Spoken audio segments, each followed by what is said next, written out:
O flak alemão não era apenas uma arma, era uma sentença. Canhões antiaéreos de 88 milímetros, capazes de rasgar o céu com explosões precisas, calculadas para transformar aviões em destroços, antes mesmo que seus pilotos entendessem o que estava acontecendo. Durante a Segunda Guerra Mundial, essas baterias antiaéreas se tornaram o maior pesadelo de qualquer piloto aliado. Não importava a experiência, o modelo da aeronave ou a coragem do homem no cockpit. Entrar no raio de ação do flak era desafiar uma máquina criada especificamente para matar quem ousasse voar.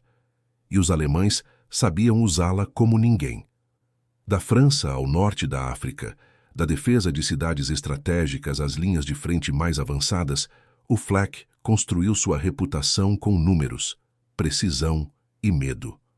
Aviões abatidos, formações desfeitas, missões abortadas.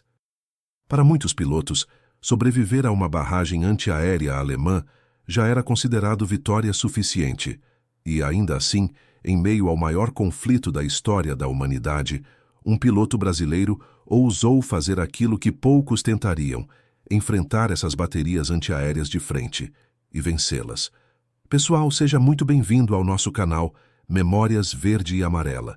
Prazer, eu sou Lucão. Vamos juntos mergulhar nos bastidores dessa história brutal.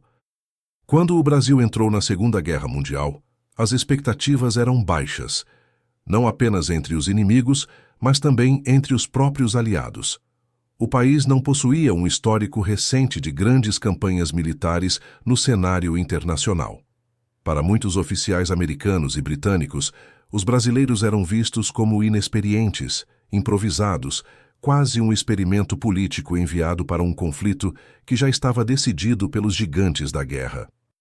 A Força Expedicionária Brasileira desembarcou na Itália carregando mais dúvidas do que confiança. Os uniformes eram diferentes, o idioma era uma barreira, e o sotaque denunciava imediatamente aqueles homens como estrangeiros em uma guerra que não havia começado por eles.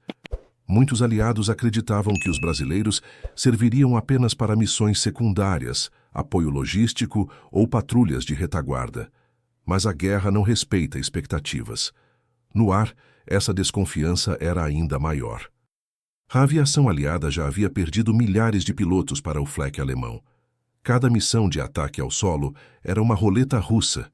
Voar baixo significava precisão e morte quase certa. Voar alto significava errar o alvo e falhar com a infantaria em terra. Não havia escolha fácil. Foi nesse cenário que um piloto brasileiro começou a se destacar. No início, nada chamava a atenção. Mais um caça riscando o céu italiano, mais um nome em meio a tantos outros. Mas missão após missão, algo incomum começou a acontecer. Baterias de flak simplesmente silenciavam. Posições fortemente defendidas eram neutralizadas com ataques rápidos, cirúrgicos, quase audaciosos demais para serem considerados seguros. Entre os pilotos americanos que dividiam pistas improvisadas e barracas enlameadas, comentários começaram a surgir. Não relatórios oficiais, mas cochichos, frases soltas, observações repetidas demais para serem coincidência. Aquele brasileiro voava diferente. Ele descia mais baixo, entrava mais fundo, saía ileso de zonas onde outros haviam sido abatidos minutos antes. Não parecia desafiador por arrogância, parecia preciso, calculado, frio. Foi então que, quase de forma casual, surgiu o apelido. Os americanos passaram a chamá-lo de Blackbird, não por sua nacionalidade, não por seu uniforme, mas pela forma como surgia no horizonte, mergulhava em silêncio sobre as posições alemãs e desaparecia antes que o flak pudesse reagir. Um pássaro negro cruzando um céu tomado por fumaça e estilhaços. Naquele momento, ainda era apenas um apelido, mas a guerra estava prestes a transformá-lo em lenda. Aos poucos, o apelido Blackbird deixou de ser apenas uma curiosidade entre pilotos americanos e passou a circular em relatórios informais, comentários de oficiais e conversas tensas antes das missões. Sempre que uma operação exigia voar baixo demais, entrar fundo demais ou enfrentar posições antiaéreas consideradas praticamente inexpugnáveis, alguém acabava mencionando aquele brasileiro. O flak alemão não era improvisado. Cada bateria funcionava como um organismo vivo. Observadores em terra, cálculos balísticos precisos, cadência de tiro ajustada em segundos. O famoso canhão de 88 milímetros podia ser reposicionado rapidamente, alternando entre alvos aéreos e terrestres com eficiência assustadora. As tripulações alemãs eram treinadas para criar verdadeiras muralhas de explosões no céu, antecipando a trajetória dos aviões e forçando os pilotos a cometer erros fatais. Era contra isso que o Blackbird voava. Diferente de muitos pilotos aliados que atacavam em formação fechada e previsível, o brasileiro adotava trajetórias irregulares, mudava a altitude bruscamente, variava ângulos de ataque e explorava exatamente aquilo que o flak mais temia: a imprevisibilidade. Ele não permanecia tempo suficiente no mesmo eixo para que os cálculos alemães se ajustassem. Quando os artilheiros corrigiam a mira, o avião já havia passado, mas isso exigia nervos de aço. Cada mergulho significava atravessar uma tempestade de estilhaços. As explosões não precisavam atingir diretamente a aeronave. A simples pressão da detonação podia arrancar asas, desestabilizar motores ou incapacitar o piloto. Muitos aviões retornavam com buracos na fuselagem, cabos expostos e marcas negras de fumaça. Outros simplesmente não retornavam. O Blackbird retornava. Os americanos começaram a notar um padrão. Onde ele atacava, o fogo antiaéreo diminuía drasticamente nos dias seguintes. Baterias destruídas, equipes dizimadas ou forçadas a recuar. Não era apenas coragem, era eficiência estratégica. Ele abria caminho para bombardeiros, facilitava avanços terrestres e reduzia baixas aliadas sem que seu nome aparecesse em manchetes. Enquanto isso, em terra, soldados brasileiros também enfrentavam o mesmo preconceito. Eram chamados de improvisados, de força secundária, de soldados sem tradição. Mas o desempenho no fronte italiano começava a contrariar essa narrativa. Patrulhas bem-sucedidas, posições conquistadas, resistência em condições extremas. O que acontecia no ar refletia o que acontecia no chão. A guerra começava a ensinar uma lição incômoda aos aliados mais antigos. Os brasileiros aprendiam rápido. Em uma missão específica, considerada de alto risco até mesmo para pilotos veteranos, o Blackbird foi designado para atacar uma área protegida por múltiplas baterias de flak, posicionadas para cobrir um vale inteiro. Os alemães sabiam que aquele ponto era vital. Qualquer avião que cruzasse aquele espaço se tornaria alvo imediato. O brasileiro decolou sozinho. Não havia escolta próxima. Não havia margem para erro. Ao se aproximar do vale, os primeiros disparos rasgaram o céu. Explosões se multiplicaram ao redor da aeronave, criando um corredor mortal. Qualquer outro piloto teria abortado a missão. Ele não abortou. Mergulhou ainda mais baixo, quase tocando as copas das árvores, usando o relevo como escudo.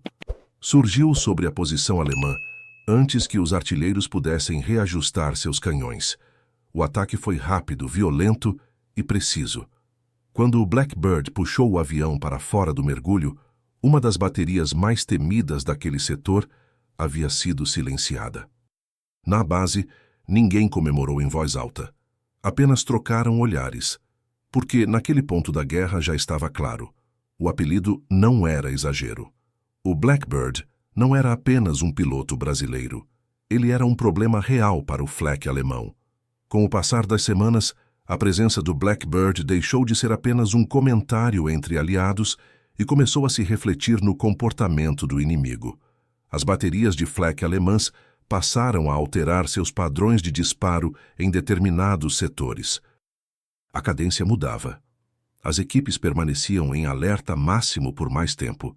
Em alguns pontos, os canhões eram deslocados com mais frequência, como se os alemães tentassem se proteger de algo que ainda não conseguiam identificar com clareza. Eles não sabiam o nome, mas sabiam que havia um piloto diferente no céu, Relatórios alemães mencionavam ataques anormalmente precisos e aeronaves que surgiam em ângulos inesperados. Para os artilheiros, era desconcertante. O flak dependia de previsibilidade. Era uma ciência baseada em cálculo, repetição e ajuste fino. Quando isso falhava, o sistema inteiro entrava em colapso. E era exatamente aí que o brasileiro operava. Enquanto muitos pilotos confiavam apenas na potência do avião ou na proteção da formação, o Blackbird confiava no tempo. Frações de segundo. Ele estudava o intervalo entre os disparos, a resposta das baterias, o atraso mínimo entre a detecção e a explosão. Cada ataque era uma equação viva, resolvida sob fogo real. Os americanos começaram a respeitá-lo abertamente. Antes das missões, pilotos mais jovens o observavam em silêncio. Queriam entender como aquele brasileiro, vindo de um país sem tradição aérea em guerras modernas, conseguia sobreviver onde tantos falhavam. Alguns tentavam imitar suas manobras. Poucos conseguiam. A diferença não estava apenas na técnica, mas na leitura do caos. Em uma ocasião, um oficial americano comentou quase em tom de incredulidade que voar depois do Blackbird parecia mais seguro. Onde ele passava, o céu ficava momentaneamente mais limpo. Não porque a guerra tivesse acabado ali, mas porque alguém havia desorganizado a máquina alemã o suficiente para criar uma brecha. Enquanto isso, o desgaste psicológico aumentava. Cada missão deixava marcas, não apenas no avião, mas no corpo e na mente. O som seco das explosões, a vibração violenta da aeronave, o cheiro de pólvora e óleo queimado. O Blackbird raramente falava sobre isso. Como muitos pilotos da época, guardava tudo para si. Mas seus olhos denunciavam o peso acumulado. Ainda assim, ele continuava. Em uma missão conjunta com esquadrões americanos, o objetivo era neutralizar uma sequência de posições antiaéreas, protegendo uma rota essencial para o avanço aliado. A inteligência apontava aquela área como extremamente perigosa. As chances de perda eram consideradas altas. O ataque começou em formação. Assim que os primeiros aviões se aproximaram, o flak respondeu com violência imediata. Explosões se espalharam em camadas, formando uma verdadeira parede de fogo. Um dos caças aliados foi atingido e caiu em chamas. Foi nesse momento que o Blackbird rompeu a formação. Ele mergulhou lateralmente, quebrando o padrão esperado. Os canhões alemães tentaram acompanhar, mas a correção veio tarde demais. O brasileiro apareceu quase por trás de uma das baterias, atacando diretamente sua base. O impacto foi devastador. Aquela brecha mudou tudo. Com uma das posições neutralizadas, o restante da formação conseguiu avançar. Outras baterias foram atingidas em sequência. A rota foi aberta. Em terra, unidades aliadas puderam avançar com menos resistência. Depois da missão, um piloto americano resumiu o sentimento geral com poucas palavras. Se o Blackbird está no ar, a gente tem chance. A guerra ainda estava longe de acabar. O flak continuava mortal. As perdas continuavam reais. Mas algo havia mudado. O medo absoluto começava a dar lugar a um respeito cauteloso. Os alemães já não dominavam o céu sem contestação. E o brasileiro, sem saber, já havia deixado de ser apenas um homem. O Blackbird estava se tornando um símbolo. Quanto mais o nome Blackbird se espalhava entre os aliados, mais perigoso se tornava voar. O flak alemão não era apenas uma arma reativa, ele aprendia. As tripulações ajustavam posições, antecipavam mergulhos baixos e ampliavam as zonas de negação aérea. Os céus da Itália estavam cada vez mais hostis, especialmente para aqueles que ousavam atacar diretamente as defesas antiaéreas. E o brasileiro continuava ousando. Em determinado ponto da campanha, uma área estratégica passou a bloquear qualquer avanço aliado. Ali, os alemães haviam concentrado várias baterias de flak, criando um verdadeiro cinturão defensivo. Bombardeiros eram forçados a recuar, e caças de escolta sofriam baixas constantes. A infantaria em terra estava estagnada, pagando o preço da superioridade defensiva alemã. A missão era clara: Aquele setor precisava ser neutralizado. Mas ninguém queria ser o primeiro a tentar. Foi quando o nome surgiu novamente nos briefings informais, não como ordem, mas como esperança. O Blackbird conhecia aquele tipo de defesa melhor do que ninguém. Ele já havia enfrentado situações parecidas e sobrevivido. Ainda assim, a missão que se desenhava era diferente. Mais canhões, melhor posicionados, menos margem de erro. Na madrugada anterior ao ataque, o clima na base era pesado. Pilotos evitavam conversas longas. Mecânicos trabalhavam em silêncio. O cheiro de combustível misturava-se ao da terra molhada. O brasileiro revisou seu avião com atenção incomum, tocando a fuselagem marcada por estilhaços antigos, como se soubesse que aquela poderia ser a missão definitiva. Quando o dia nasceu, o céu estava limpo demais. O Blackbird decolou antes da formação principal. Não por heroísmo, mas por necessidade. Alguém precisava abrir caminho. À medida que avançava, as primeiras explosões surgiram no horizonte. O flak estava pronto. A resposta alemã foi imediata e brutal. O céu se fechou. Explosões cercavam a aeronave por todos os lados. A cada segundo, o avião era sacudido por ondas de choque. Um impacto arrancou parte da lataria. Alarmes soaram. Qualquer decisão errada naquele momento significaria morte. Foi então que ele fez algo inesperado. Em vez de recuar ou subir, o Blackbird desceu ainda mais. Voou praticamente colado ao terreno, usando curvas, elevações e sombras como proteção. Era um voo que exigia precisão absoluta, um erro mínimo, e o avião se despedaçaria no chão antes mesmo de ser atingido pelo flak. Quando surgiu sobre a principal bateria, os alemães não tiveram tempo de reagir. O ataque foi direto, rápido, silencioso. O canhão de 88 milímetros, responsável por tantas quedas, foi atingido em cheio. Outras posições tentaram responder, mas a confusão se instalou. O sistema defensivo começou a ruir. Na base aliada, os rádios transmitiam apenas fragmentos, interferência, ruído, gritos curtos. Durante longos minutos, ninguém soube se o Blackbird havia sobrevivido. Então, um sinal. A aeronave surgiu no horizonte, danificada, fumaça saindo do motor, mas ainda no ar. Atrás dela, o céu parecia diferente. Menos explosões, menos fogo. A formação principal avançou. As baterias restantes foram neutralizadas em sequência. A infantaria rompeu a linha defensiva. O avanço que estava travado há dias finalmente aconteceu. Naquele dia, o flak alemão perdeu mais do que canhões. Perdeu o controle do céu naquele setor. O Blackbird pousou com dificuldade. O avião foi imediatamente cercado por mecânicos. Ele desceu do cockpit exausto, coberto de fuligem sem comemoração. Apenas mais uma missão concluída. Mas para quem observava estava claro. Não era mais apenas um piloto. O mito havia sobrevivido ao seu maior teste. Após aquela missão, nada voltou a ser exatamente igual. O flak alemão continuava existindo, continuava mortal, mas já não era invencível. Entre os aliados, principalmente entre os americanos, havia a certeza de que coragem aliada à técnica podia quebrar até as defesas mais temidas da guerra. E essa certeza tinha sotaque brasileiro. O Blackbird seguiu voando.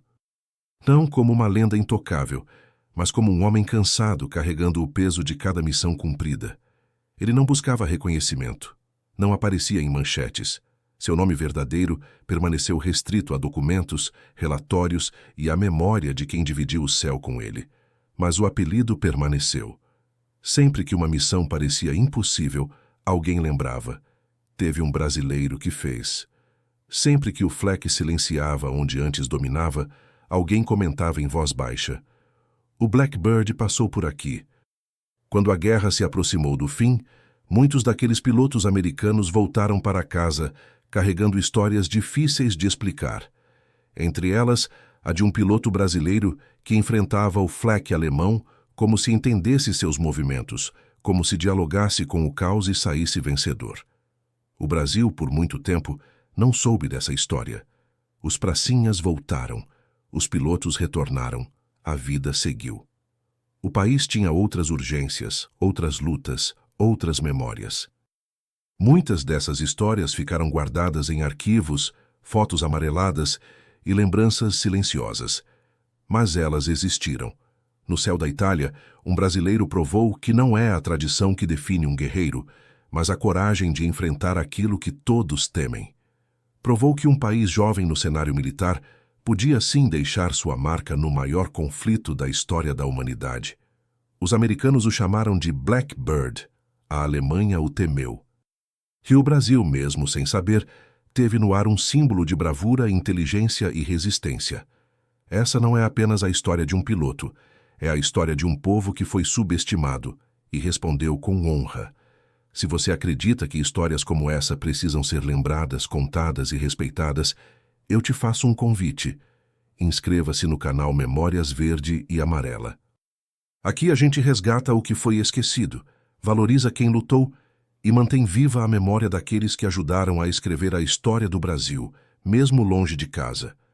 Deixe o seu like, compartilhe esse vídeo e ajude esse canal a crescer. Porque enquanto houver alguém disposto a lembrar, o Blackbird continuará voando. Um grande abraço e até a próxima história.